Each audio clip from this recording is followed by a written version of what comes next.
Okay, Assalamualaikum warahmatullahi. Alhamdulillah wassalatu wassalamu ala Rasulillah wa ba'd.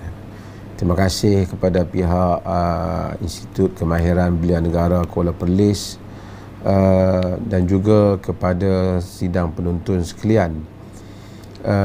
Mudah-mudahan satu usaha yang baik yang dilakukan oleh IKBN Kuala Perlis ini akan menjadi contoh ya kepada institusi-institusi lain juga di dalam memaknakan sambutan-sambutan yang ada di dalam negara kita ini dengan kita memberikan pengisian, tidak semestinya saya, sesiapa saja yang dapat berdiskusi dan membincangkan tentang perkara-perkara yang berkaitan dengan pemikiran dan pembangunan diri kita. Saya telah minta supaya majlis kita ini supaya ada tidak sehala, dua hala. Jadi tuan kita akan bertanya soalan dan saya akan respon ataupun menjawab semampu yang ada kepada soalan-soalan yang dikemukakan. Saya pergi kepada soalan yang pertama dahulu. Bagaimana kita nak mempertahankan kemerdekaan negara kita? Pertama, kita kena tahu beberapa hal, iaitu apa yang kita maksudkan dengan kemerdekaan.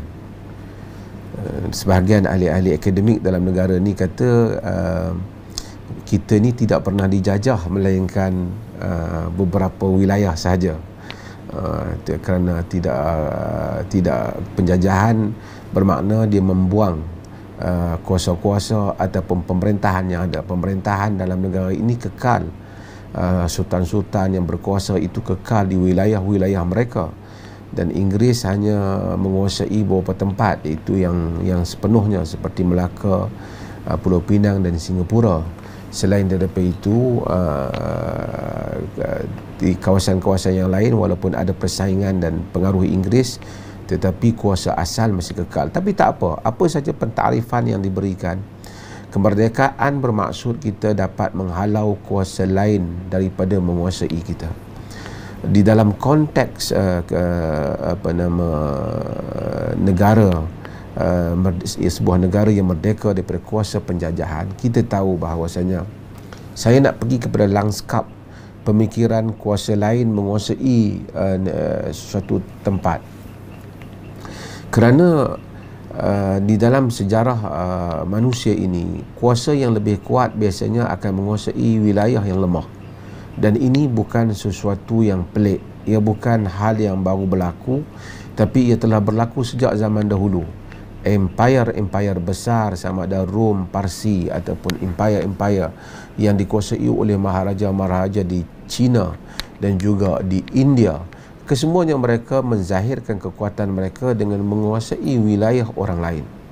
Apabila mereka menguasai wilayah orang lain, mereka, dalam erti kata yang lain, mereka menjajah.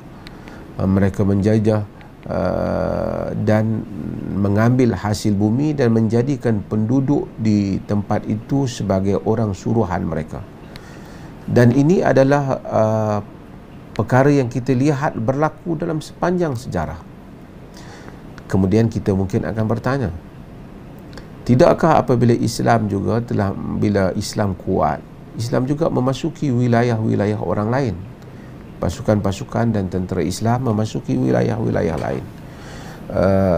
Madinah yang dikuasai oleh Nabi kita Muhammad sallallahu alaihi wasallam akhirnya telah memasuki Mekah dan menguasai Mekah dan membuang kepimpinan Mekah dan menggantikan dengan kepimpinan yang lain.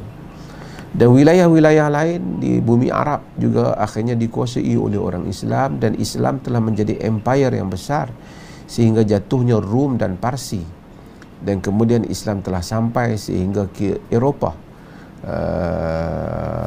dan mempunyai penguasaan yang begitu luas. Yang terakhir ialah Osmaniyah Turki. Apa bezanya? Perbezaannya ialah Islam tidak menamakan misinya itu sebagai penjajahan. Sebab itu dalam Islam kita namakan ia dengan futuhat. Futuhat bermaksud ialah pembukaan. Apabila Islam pergi ke suatu tempat, ia tidak menghambakan penduduk negeri itu. Misi Islam ialah misi membebaskan mereka daripada cengkaman kezaliman dan memberikan kepada mereka kuasa untuk mereka mentadbir negara mereka ataupun tempat mereka dengan cara yang adil, dengan tidak menzalimi orang lain. Ini adalah misi yang Islam bawa. Sebab itu kita lihat apabila Islam masuk ke wilayah-wilayah, termasuk wilayah yang bukan, yang dianggap ajam, seperti kita pergi ke Uzbekistan, kita lihat di dalam sejarah Islam, tokoh-tokoh anak-anak bangsa itu telah menjadi tokoh-tokoh besar dalam Islam. Jika kita lihat pakar di dalam bahasa Arab umpamanya, Sibawayh, ia bukan orang Arab, ia orang Parsi. Abu Ali Al-Farisi, ia orang Parsi. Al-Imam Muhammad bin Ismail Al-Bukhari, dia orang Bukhara, orang Naisabur, bukan orang Uzbekistan, bukan orang Arab. Imam Muslim juga daripada Naisabur, walaupun ada khilaf tentang keadaan ini. Muslim bin Hajjaj, Abu Dawud, At-Tirmidhi, Ibn Majah, An-Nasai, kesemuanya mereka ini bukan orang Arab, tapi mereka telah mendapat kedudukan yang begitu tinggi di dalam Islam. Islam tidak menganggap mereka sebagai hamba, bahkan apabila datang diberikan peluang untuk mereka memerintah, menguruskan negara mereka sendiri dengan penuh keadilan. Peranan tentera Islam ialah membuang kezaliman dan memberikan kebebasan untuk rakyat itu hidup dan menganut akidah Islam. Dan dalam masa yang sama tidak dipaksa kepada mereka untuk menganut ataupun menerima Islam dalam bentuk paksaan. La ikraha fid din, tidak ada paksaan di dalam agama. Dan kita lihat hatta tokoh besar dalam mazhab, umpamanya mazhab dalam Islam ni banyak, tapi yang masyhurnya ialah 4. Mazhab Abu Hanifah, Nu'man bin Thabit, ia bukan orang Arab, orang Parsi dah. Dan ini semua menjadikan bahawasanya Islam bukan suatu kuasa yang menjajah wilayah itu. Sebab itu apabila Islam masuk ataupun menguasai suatu wilayah, umpamanya di Syam, kemudian apabila Islam keluar, tentera Islam keluar di bawah pimpinan Abu Ubaidah, apabila mendapati bahawasanya ketumbukan tentera yang disediakan oleh Rom untuk menghadapi orang Islam itu begitu hebat, tentera Islam kembali memberikan semula wang cukai yang diambil daripada tangan orang-orang Syam, kerana bimbang mereka gagal untuk mempertahankan daripada serangan musuh. Diberikan kepada mereka kembali, kemudian berlaku peperangan, ternyata orang Islam menang. Kembali orang Islam berada ataupun masuk ke bumi Syam. Ketika kemasukan yang kedua itu, orang-orang di Syam bukan kembali untuk membayar cukai yang telah dikembalikan, tapi sebaliknya untuk mengucap asyhadu an la ilaha illallah wa asyhadu anna muhammadar rasulullah. Kerana mereka tidak pernah menyaksikan bagaimana tentera yang telah mengambil wang mengembalikan semula kepada rakyat apabila merasakan mereka gagal ataupun mereka bimbang mereka tidak dapat mempertahankan wilayah yang mereka telah kuasai. Sebab itu kita lihat di Syam, di Syria, masih ada lagi agama Kristian, tidak dipaksa dan dibuang.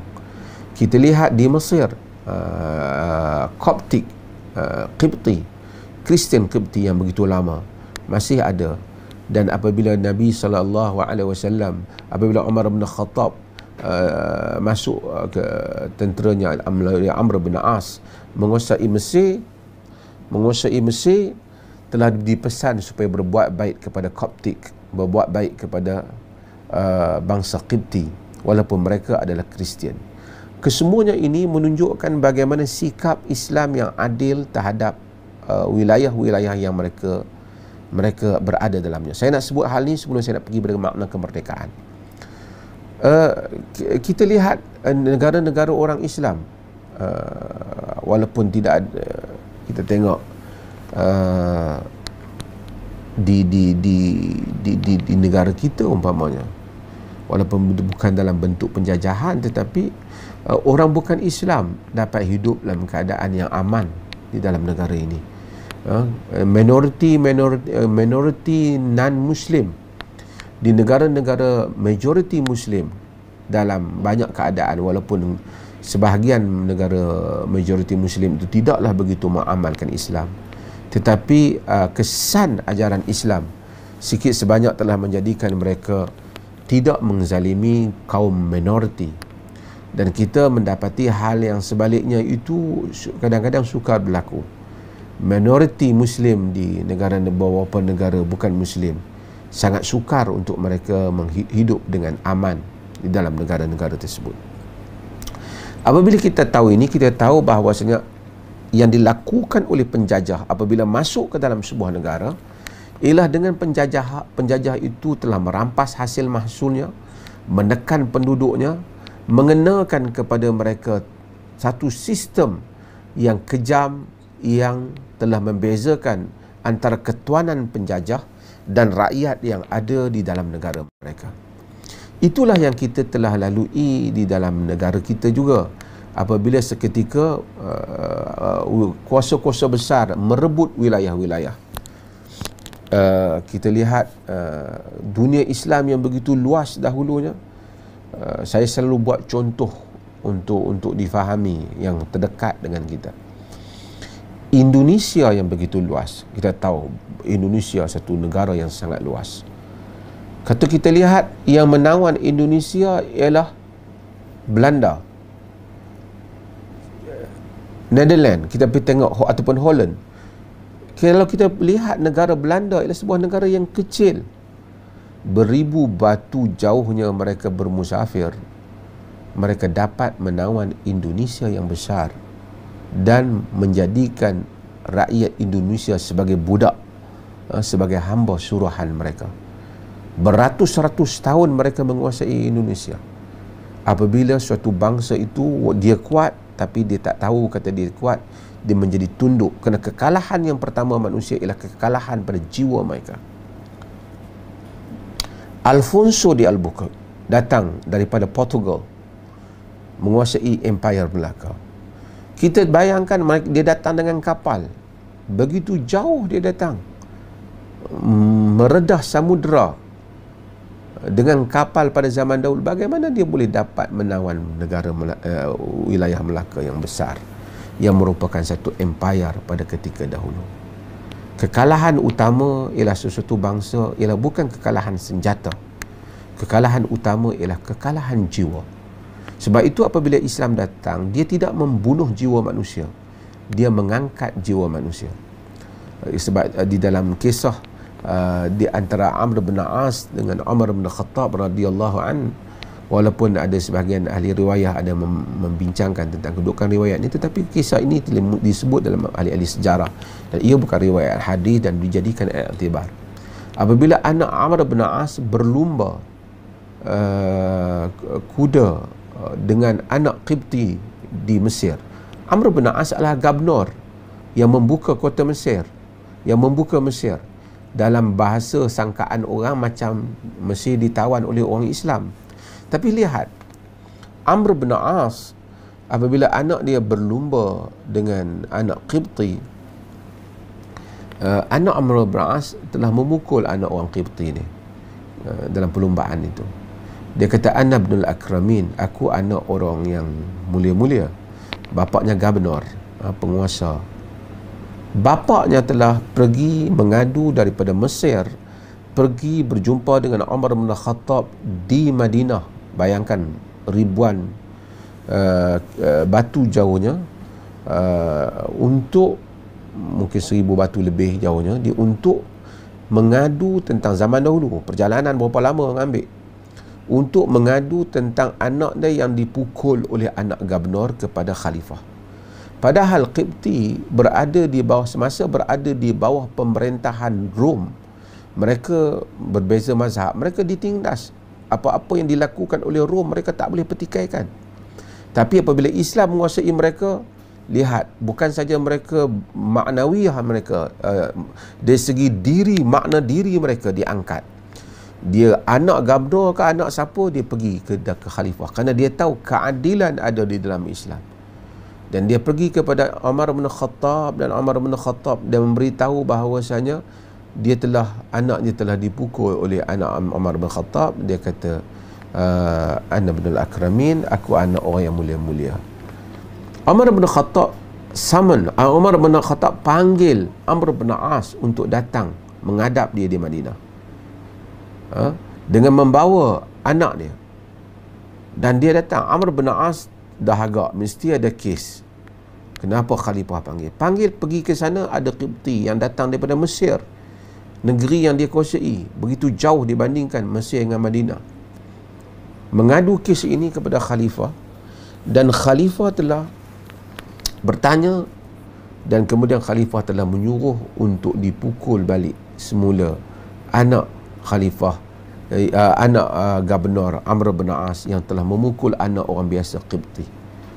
Dan ini walaupun ada ahli sebahagian mereka yang gulat melampau di dalam ilmu riwayat cuba menafikan kisah-kisah ini secara mutlak, tetapi kisah-kisah ini disebut hatta di kalangan ahli-ahli hadis sebagai iktibar yang baik, di mana kemudian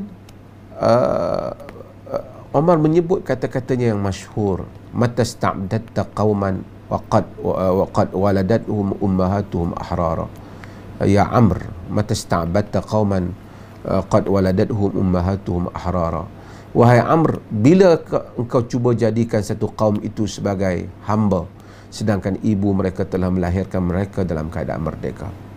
Ungkapan ini walaupun pada pinjangannya, tetapi ia adalah satu manifestasi daripada keadilan pemerintahan Islam yang tidak memperhambakan.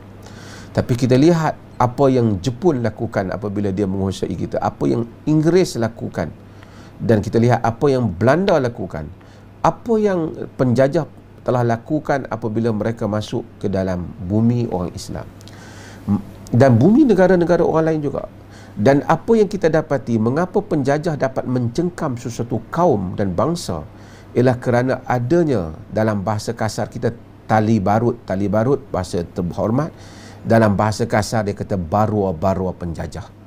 Orang-orang yang sanggup untuk memperhamba dan menghina agama dan bangsa mereka sendiri kerana untuk mendapat kedudukan di sisi penjajah. Saya, kalau kita baca 2-3 hari ini berita bagaimana apabila Amerika keluar meninggalkan Afghanistan, ramai mereka yang bekerja dengan Amerika itu telah ditangkap oleh Taliban dan telah dibunuh kerana dia dianggap sebagai tari baru ataupun barua penjajah. Sama ada kita setuju ataupun tak setuju dengan cara Taliban, itu satu hal yang lain. Tetapi demikianlah sebuah negara akan menganggap mereka yang telah menjadi tali barut kepada penjajahan. Mereka inilah orang yang dijajah sebelum penjajah benar-benar menjajah. Apabila penjajah pulang ke negara mereka dan meninggalkan negara yang telah mereka jajah sebelum itu, kita akan dapati rakyat di negara itu ada beberapa keadaan. Yang pertama, rakyat yang begitu mahu supaya penjajah dinyahkan, decolonization. Mereka nyahkan, keluarkan penjajah, dan mereka ingin membina identiti mereka sendiri.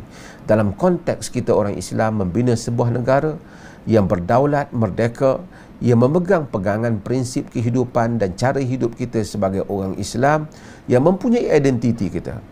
Ada orang dia rasa dia rendah diri.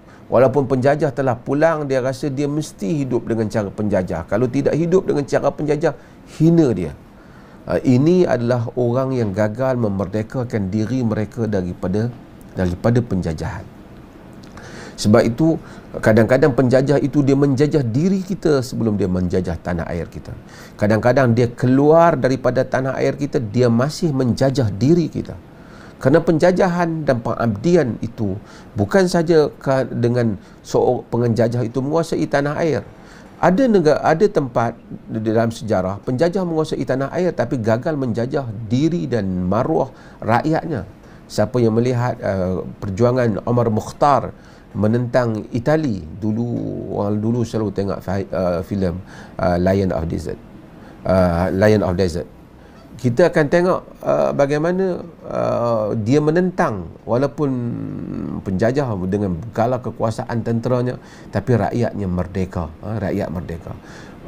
Mongol pernah menjajah Baghdad, walaupun pemerintah tumbang, tapi Islam dipegang oleh rakyat. Penjajah Mongol telah masuk ke tanah air orang Islam di Baghdad. Mongol gagal untuk menukar agama orang Islam menjadi agama orang Mongol. Bahkan sejarah menunjukkan bahawasanya orang Mongol pemerintah-pemerintah Mongol akhirnya menganut agama Islam. Demikian kuatnya orang Islam. Duka cita. Sebab itu alhamdulillah kita di tanah Melayu ini kita dapati banyak penjajah yang masuk. Kita ada Portugis, kita ada Belanda pernah masuk, kita ada Jepun, kita juga ada Inggeris. 400 tahun, 500 tahun lamanya. Hampir 500 tahun. Tetapi banyak mereka tubuhkan sekolah-sekolah missionary. Anak sehingga orang dahulu pandai baca Bible, pandai berdoa dalam bahasa, tahu inti kandungan dan tahu upacaranya. Tetapi ternyata tidak ada di tanah air kita, tidak ada kaum Melayu yang menjadi kaum Kristian atau keluarga Melayu yang menjadi Kristian. Menunjukkan orang Melayu di samping ada kelemahan, ada juga tali barut penjajah, tetapi untuk menjajah agama gagal. Mereka tak dapat lakukan. Orang Islam tak dapat dijajah agama mereka. Tak ada mana-mana suku, bangsa, keluarga Melayu yang dikenali sebagai keluarga Kristian. Memang keluarga Melayu adalah keluarga Islam. Kerana identiti diri. Dan ini patut kita, itu mungkin soal pegangan asas agama. Tapi lebih daripada itu, agama dalam makna yang lebih luas, bahasanya kita mesti mempertahankan identiti. Bukan saja bernama dengan agama, bernama dengan nama Islam, didaftarkan sebagai orang Islam, tetapi hidup dengan kehidupan sebagai orang Islam, dengan akidah sebagai akidah Islam. Dengan cara kita mempertahankan akidah dan pegangan kehidupan kita sebagai orang Muslim, maka insya-Allah dengan itu kita akan mempertahankan tanah air kita daripada dijajah semula. Ya, terima kasih. Slogan yang dikeluarkan oleh mana-mana pihak yang mewakili seolah itu yang patut dilakukan oleh rakyat di negara ini, iaitu Malaysia Prihatin. Kerana Malaysia sebuah negara, negara itu kita semualah di dalamnya, kan. Kalau kita balik, saya selalu mudah nak fahamkan orang Islam ni, kalau kita balik di akhirat kelak, dia tak ada Malaysia, Indonesia, negara yang beratur ialah kita di akhirat kelak, kan. Yang kalau kita, sebab tu kalau kita pergi luar negara, pasukan Malaysia, bukan negara Malaysia tu mari jalan. Orang Malaysia lah pergi ke situ, macam di Olimpik baru ni, bahawa Malaysia bertanding, bukan negara Malaysia tanah dia ke bukit dia datang, manusia yang datang. Negara itu ialah tanah yang diduduki dan manusia yang berada di dalamnya. Jadi apabila kita kata Malaysia prihatin, siapa nak prihatin? Kita lah nak kena prihatin. Kita nak prihatin kepada siapa, kan? Pertama ialah Islam ajar kita tak boleh tidur dalam kekenyangan dalam keadaan jiran kita lapar. Kita tak boleh menyusahkan orang lain.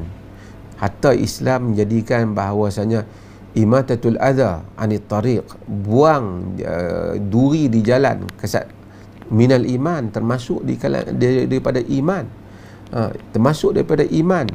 Ini buang duri, walaupun kita tak tahu yang nak jalan tu bukan mesti anak kita, bukan mesti bapa kita, bukan mesti saudara mara kita, tetapi buang duri di jalan adalah merupakan iman. Lebih daripada itu, bukan saja sakit, bau busuk pun tak bagi ganggu orang. Sebab tu orang yang makan bawang, Nabi SAW tak bagi dia datang ke masjid, kan. Man akala min hadhihi syajaratil khabitha fala yaqrabna masjidana fala yaqrabna fi masjidina fala yaqrabna ila masjid. Banyak dalam riwayat. Siapa yang makan daripada pokok ni, jangan dia menghampiri kami di masjid kami. Ni kenapa? Nanti orang akan bau busuk, ganggu orang. Demikian prihatinnya kita, kan. Alah, busuk bukan nak mati. Orang yang makan durian dia tak payah mari masjid. Sebab apa? Kerana betapa demikian agama mengajar bahawasanya kita hidup bersosial, kita hidup dengan menghormati keadaan dan menjaga kebajikan orang lain. Kita pergi dalam perhimpunan umum, bukan saja tak bagi orang busuk, disuruh kita memakai wangi-wangian. Kenapa?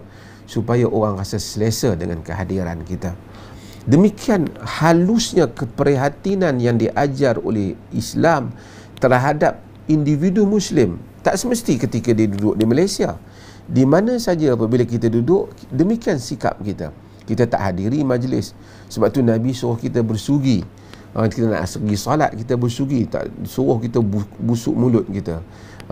Kita bergaul dengan isteri kita dan seumpamanya. Nabi SAW suruh kita elokkan diri kita. Isteri menghiasi dirinya untuk suami, suami juga demikian. Demikian kita dengan jiran, tetangga dan seumpamanya. Kalau demikian halusnya Islam dalam soal keprihatinan, bukan soal bagi makan, bukan soal angkat sakit. Busuk pun tak nak, bahkan nak bagi selesa biar dia bau wangi, kan? Itu begitu sangat halus. Apatah lagi apabila kita fikir dalam keadaan kita menghadapi satu gejala yang besar ataupun wabak yang besar ini, wabak yang besar ini, yang menimpa negara kita. Maka semua orang mesti prihatin. Sekurang-kurangnya dia prihatin apa? Dia pelihara supaya dia tak menjadi faktor berjangkitnya kepada orang lain. Itu sekurang-kurangnya dia prihatin. Kadang-kadang orang ni dia fikir dia nak melawat mak dia. Dia melawat mak dia, satu hari dia merentas. Macam kita di Perlis ni kan. Dia nak datang masuk ke dalam Perlis ni, dia kata dia ada kerja lah, urusan dia kecoh lah macam mana ke, dia tak kira. Akhirnya masuk, kita tengok kes kita di Kuala Perlis berapa banyak naik. Sebab apa? Sebab dia fikir diri dia. Dia fikir dia nak tengok adik-beradik dia. Akhirnya adik-beradik dia pun kena. Bukan saja adik-beradik dia, habis adik-beradik orang pun kena. Di sebelah jiran-jiran kampung pun kena. Ini soal manusia yang tak bertanggungjawab pada diri dia. Pasal satu hal, tak bertanggungjawab kepada diri orang. Dan dia rasa bahawasanya tak ada masalah apa. Ya, bukan orang tahu pun siapa buat, bukan masuk nama pun. Tapi ia adalah satu dosa di sisi agama, kerana kita telah menyakitkan Muslim yang lain. Apatah lagi kita tahu kalau kita dengan perbuatan kita itu, kita membawa, kita jadi carrier kepada wabak yang mana akhirnya membunuh orang lain. Sedangkan Nabi SAW, kita tahu dalam hadis, tak benarkan orang apabila berlaku idza waqa'a ta'un bi ardin, apabila ta'un berlaku di satu bumi, tempat Nabi tak bagi kita pergi ke dalamnya, dan Nabi tak bagi yang duduk di dalamnya keluar. Ini semua adalah tanda prihatin kita pada negara kita. Termasuklah yang lain jugalah. Saya nak sebut yang lain jugalah hal-hal prihatin ni. Setengah orang kita tengok dia naik kereta, dia buang sampah dia, buang sampah. Dia kira kereta dia bersih, jalan babitkan orang lain. Kita tengok kat Kuala Perlis ni, alhamdulillah lah, mula dah ada banyak kebersihan dah kita di kawasan-kawasan yang telah dibersihkan. Cuba tengok sampah sarap di lautan. Semua kerana orang yang buang tu dia tak fikir, dia fikir diri dia saja. Dia tak fikir haiwan, dia tak fikir manusia yang lain. Sebab tu Nabi SAW kata tentang orang yang mati ni, ada orang yang mati huwa mustarih wal mustarah minhu. Orang yang mati ni, ada orang yang bila dia mati dia berehat, ada orang mati yang orang lain berehat daripadanya. Jadi sahabat tanya, apa mal mustarah minhu, siapa dia yang mana orang berehat daripadanya? Antara orang yang berehat daripadanya, dia tak la rajul fajir, orang yang jahat. Bila orang yang jahat ni dia mati, yastarihu minhu, termasuk ad-dawab, kata Nabi. Rehat daripadanya semua, asy-syajara wad-dawab.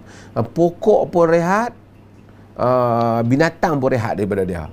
Kan? Pasal apa? Kalau dia ada, dia musnahkan semua. Dalam hadis riwayat Imam Bukhari. Jadi manusia tentu dia juga rehat daripadanya. Dia musnahkan semua. Jadi bila dia hidup, dia buang sampah, dia buang rosakkan alam. Ini semua adalah tanda dia rasa, kalau tanya dia, angkat bendera sayang negara, tapi dalam masa yang sama dia rosakkan negara dia. Ini tidak prihatin, kerana keprihatinan itu adalah merupakan ciri yang diajar oleh agama. Bukan soal slogan negara, tapi agama mengajar kita untuk melakukan hal itu. Ya, terima kasih. Okey, dia ada perbezaan hamba ni satu sistem yang lain, kemerdekaan ada satu cerita yang lain. Ini dua perkara yang sistem perhambaan adalah sistem yang telah ada di dalam masyarakat manusia. Ini all sistem Ini benda yang ancient system, benda yang sistem kuno yang ada di kalangan masyarakat manusia. Dia berbeza dengan arak, dengan khamar, dengan arak. Arak ni ada orang yang tak minum di kalangan orang yang terhormat, walaupun majoriti manusia minum, tapi hamba baik buruk semua manusia ada. Sebab itu kita tengok hamba ada kaitan dengan lain.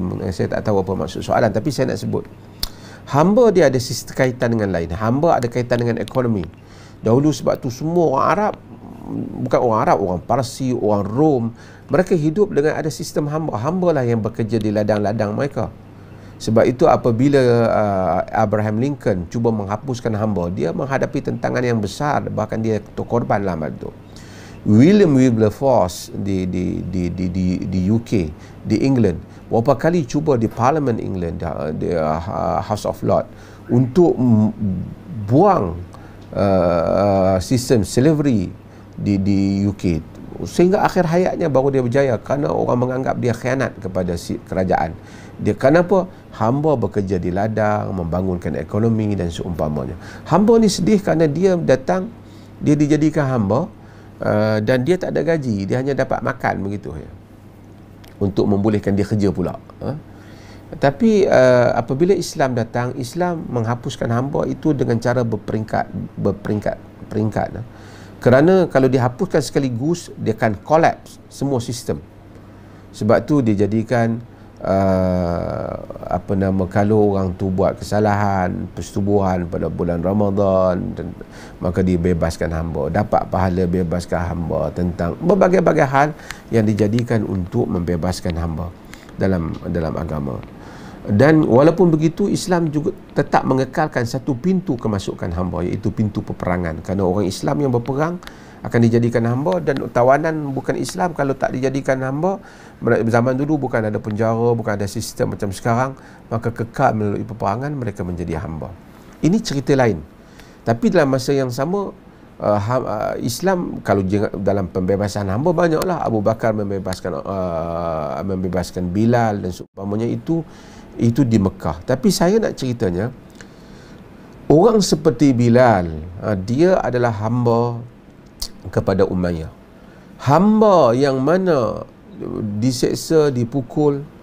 Tapi Mekah ni, Bilal ni, dia sayang kepada Mekah. Kalau ikut Bilal, apabila dia terima, pertama saya dengar Bilal dia terima agama, dia terima Islam secara senyap-senyap, kemudian diketahui, dan kemudian Umayyah bin Khalaf telah sebat dia, pukul, dan kita tahu sehingga Bilal diseksa dan terkenal dengan kata-katanya Ahad, Ahad, Ahad, yang Esa, Allah yang Esa, yang Allah yang Esa. Bilal apabila dia diseksa, dia tidak berganjak walaupun tubuhnya itu secara sistemnya dimiliki oleh tuan dia, tetapi jiwanya kekal merdeka menerima agama. Ini hebat. Sebab tu manusia ini kadang-kadang dia dikongkong oleh satu kuasa di dalam satu sistem yang dia tak boleh keluar, tetapi kemerdekaan jiwa tidak ada siapa yang dapat menghalang. Ia adalah milik Allah Subhanahu wa taala. Jika hamba itu taat kepada Allah, dia jiwanya tetap merdeka. Bilal dia diseksa tetapi jiwanya merdeka. Dia menerima agama Nabi kita Muhammad sallallahu alaihi wasallam, menjadi orang muslim yang beriman kepada Nabi sallallahu alaihi wasallam, sehingga akhirnya dia diseksa, kemudian Abu Bakar telah memerdeka. Bilal sayyiduna wa ataqau sayyiduna. Bilal itu penghulu kami, dimerdekakan oleh penghulu kami, itu Abu Bakar Siddiq. Abu Bakar telah memerdekakan Bilal. Tapi saya nak ceritanya, Bilal ini kalau kita tengok dahsyat dia hidup dia, padahal dia bukan jadi hamba di Mekah. Kemudian dia berhijrah bersama dengan Nabi SAW. Dia pernah mengalami zaman dia diseksa di Mekah. Tapi apabila dia berhijrah dengan Nabi SAW, meninggalkan Mekah yang merupakan tanah air Nabi SAW, Bilal ni dia rindu kepada Mekah sehingga demam dia. Sehingga dia dia bercita-cita kalau dapat satu hari pun dapat tidur di Wadi Mekah. Sebab hingga Nabi SAW doa, Nabi tengok sahabat-sahabat ni berhijrah, tengok, padahal ini maksud patriotism, cinta kepada negara itu tidaklah menyebabkan sehingga manusia menggadaikan prinsipnya. Orang Nabi sayang kepada Mekah. Nabi kata, ma atyabaki min baladin wa ahabbaki ilayya walaula anna qaumi akhrajuni minki ma sakantu ghairaki. Alangkah baiknya engkau, alangkah indahnya engkau sebuah negeri, alangkah sayangnya aku kepadamu wahai Mekah. Jikalau tidak kerana kaumku mengeluarkanku daripadamu, nescaya aku tidak akan tinggal di negeri yang lain. Nabi sayang kat Mekah. Hadis yang diriwayatkan oleh Tirmizi.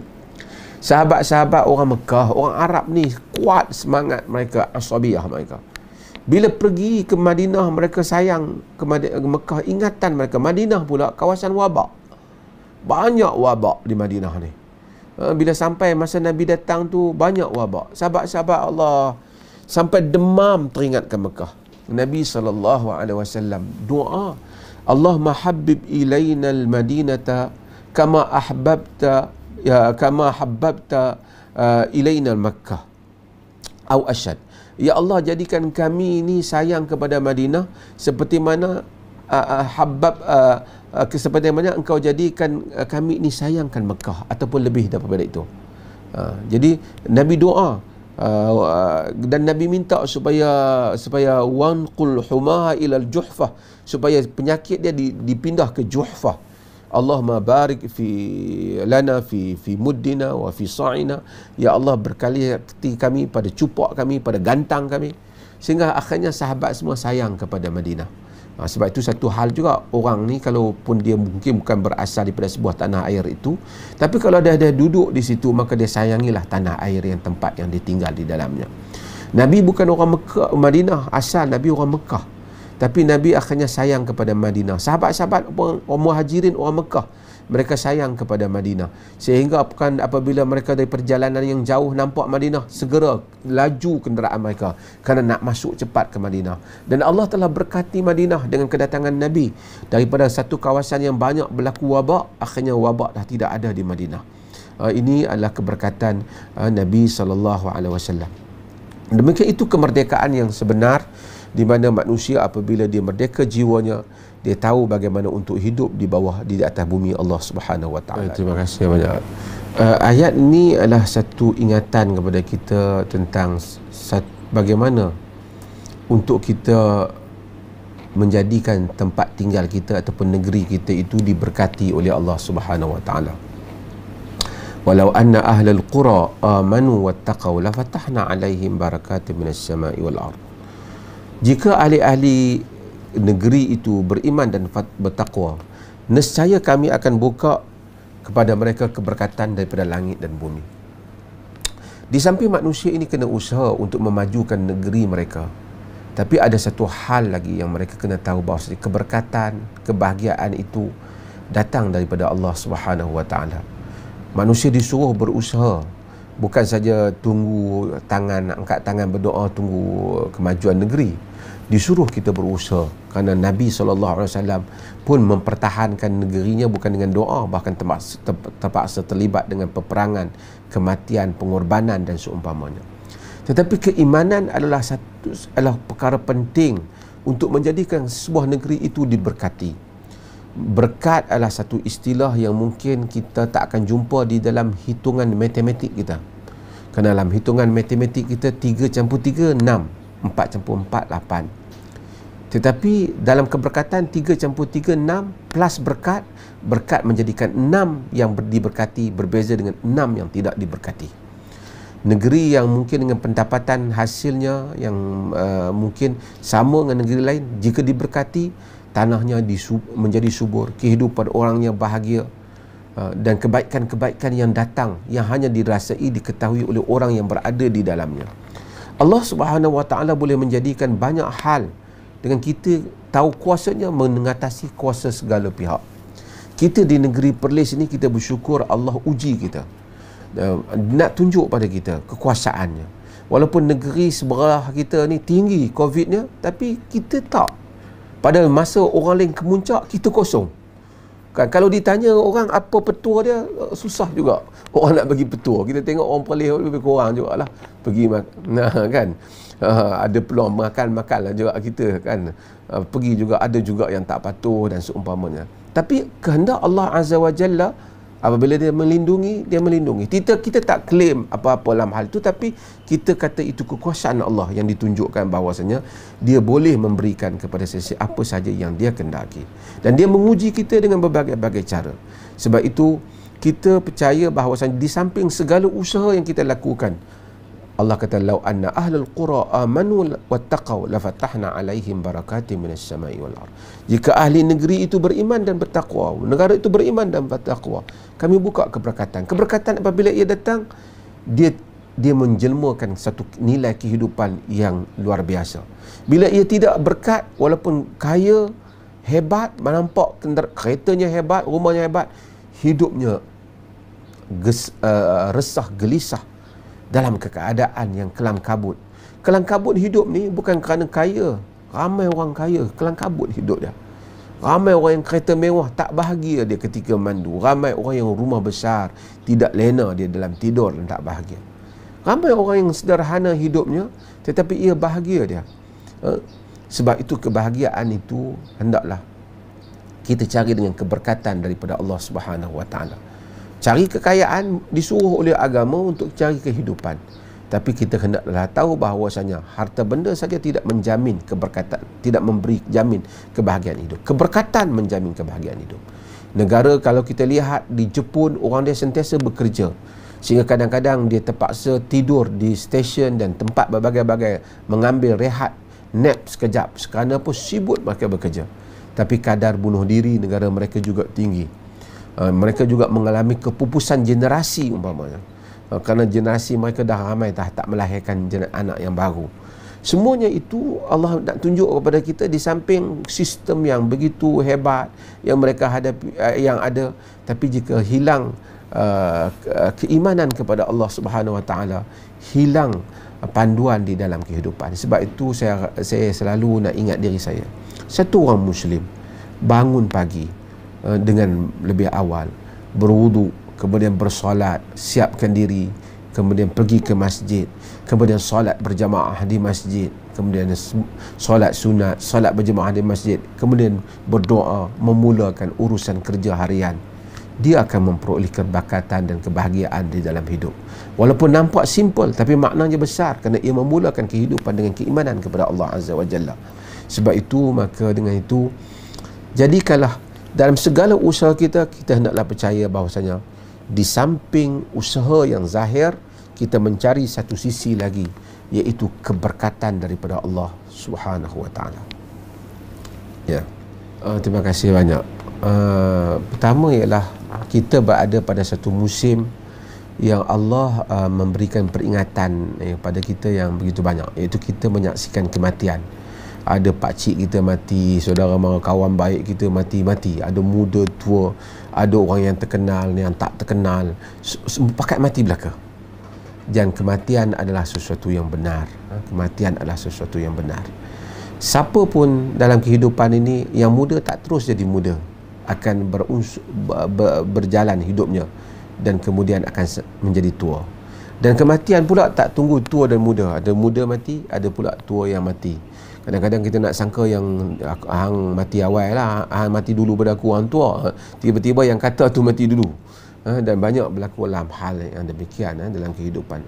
Kehidupan adalah satu peluang yang Allah beri pada kita. Muda memang kita ingin mencuba segala-galanya. Tapi kita percayalah, bukan saja kita telah ingin mencuba, telah mencuba manusia-manusia yang ingin mencuba sebelum daripada ini, yang telah sebagian mereka telah pun tua. Manusia telah cuba berbagai-bagai perkara. Mereka tidak menikmati makna hidup ini selain daripada mereka kembali kepada Tuhan mereka. Agama tidak menghalang untuk kita menikmati hidup. Manusia boleh menikmati hidup. Manusia boleh bergembira dengan hidup mereka, boleh juga berhibur dalam kehidupan mereka. Tetapi sebagai manusia, kita tahu kita ada nafsu masa kita muda dan kita ingin mencuba. Tapi apa pun percubaan kita, sentiasa kita ikat paksi kita akan balik pada Allah. Kadang-kadang mungkin orang muda kita akan terbabas, tapi jangan terbabas sehingga kita meninggalkan agama. Terbabas kita beristighfar, memohon ampun kepada Allah Subhanahu Wa Taala, berlaku pada orang muda dan orang tua, tapi sentiasa agama Tuhan itu menjadi paksi di dalam kehidupan kita. Apabila Tuhan menjadi paksi dalam kehidupan kita, agama menjadi paksi kehidupan kita, semangat orang muda, keinginan orang muda memang akan sedikit sebanyak mencorakkan cara kita, tapi jangan kita terbabas daripada memegang identiti kita sebagai satu orang Muslim yang beriman kepada Allah Subhanahu Wa Taala. Kita akan ingin macam-macam kita nak rasa. Percayalah, orang lain pun telah cuba rasa-rasa itu semua, tapi mereka akhirnya tahu bahawasanya jalan kembali yang membahagiakan manusia ialah Allah Subhanahu Wa Taala. Sebab itu kita lihat, saya selalu buat contoh artis-artis Korea yang manusia begitu seronok tengok mereka sampai menangis bila tengok mereka membuat persembahan. Bukan artis Korea saja, artis Barat pun samalah. Mereka kemasyhuran, kekayaan, semua mereka ada, tapi sebahagian mereka telah membunuh diri. Sebahagian mereka terpaksa ambil pil untuk tidur. Sebahagian mereka menderita under depression. Sebab apa? Kerana bukan di situ kebahagiaan. Mereka mencari makna kepada kebahagiaan. Kebahagiaan itu ialah ketenangan di dalam jiwa. Sebab itu orang muda daripada awal ia mempersiapkan dirinya untuk melangkah kepada langkah menjadikan dirinya seseorang yang bermakna di dalam dunia ini. Kematian, ramai orang ingin buat nama. Pada zaman Facebook ni, medsos ni, semua orang nak buat nama. Cuba saudara-saudara lihat orang-orang yang buat nama di media sosial dan selain media sosial. Pemimpin-pemimpin yang kononnya dahulu telah membuat jasa yang besar dalam negara ini. Ada bangunan namanya, ada berbagai-bagai semua hasil usahanya. Hari ini mereka dilupakan. Bahkan yang sebahagian yang masih hidup dikutuk pula oleh orang lain. Ada tokoh-tokoh yang berjasa pada 2-3 bulan yang lepas, ramai likes dan ramai telah memujanya sebagai wira negara. Hari ini dikutuk berjemaah beramai-ramai oleh orang lain di media sosial kerana komplain, tak setuju. Ada artis yang dipuji dengan tindakan dia pada tahun lepas, pada tahun ini dia dikutuk sepanjang tahun. Demikian manusia berbolak-balik. Jika kita mencari keredaan manusia, kita akan keletihan dan tidak akan berhenti mencarinya, dan kita tidak akan memperolehinya. Tapi jika kita hidup berpaksi kepada keredaan Allah, kita mungkin akan tengok ada berbagai-bagai ujian di dunia, tapi kita akan bahagia kerana paksi kita betul. Kita berada, jiwa kita berada di sisi Allah. Sebab itu untuk membahagiakan jiwa orang muda, kita jadilah satu orang Muslim yang baik, hamba Allah yang baik. Dan saya kita akan menjadi warga negara yang baik. Kita akan menjadi rakyat yang baik. Kerana apabila hamba Allah menjadi hamba Allah yang baik, kita tidak akan melanggar prinsip-prinsip kebaikan untuk kemanusiaan sejagat, terutama sebagai manusia yang hidup bermasyarakat dan bernegara. Terima kasih.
Bismillahirrahmanirrahim. Alhamdulillahirabbil alamin. Hamdan yuafi ni'amahu wa yukafi'u mazidah.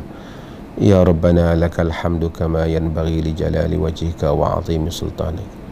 Allahumma inna nas'aluka khaira hadzal yawm, fathahu wa nasrahu wa nurahu wa barakatahu, wa na'udzu bika min syarri ma fihi wa min syarri ma ba'dah. Ya Allah, kami memohon kebaikan pada hari ini, pembukaannya. keberkatan di dalamnya dan mohon dijauhkan daripada keburukan di dalamnya dan selepas daripadanya. Rabbana atina fid dunya hasanah wa fil akhirati hasanah wa qina adzabannar. Ya Allah, berikanlah kebaikan untuk kami di dunia dan di akhirat. Wa sallallahu ala nabiyyina Muhammad walhamdulillahi rabbil alamin.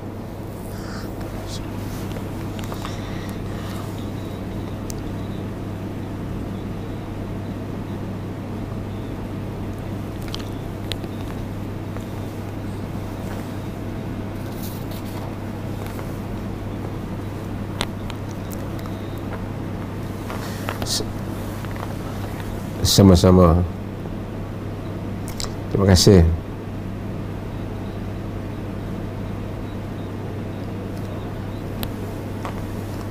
Waalaikumsalam warahmatullahi.